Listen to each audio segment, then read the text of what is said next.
Narito ang balita mula sa GMA Integrated News.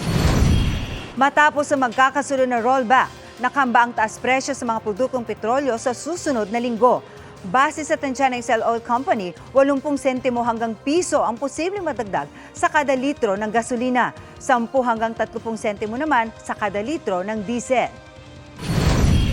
Narito naman ang iba pang balitang binabantayan ng GMA Integrated News.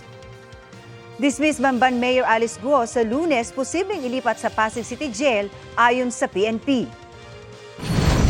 Barkong papalit sa BRP Teresa Magbanwa para magbantay, papalapit na sa Skoda o sa Binat Shoal ayon sa tagapagsalita ng National Maritime Council. At mamaya sa 24 oras weekend, 3 aso sa Talisay City, Cebu, patay matapos umanong lasunin.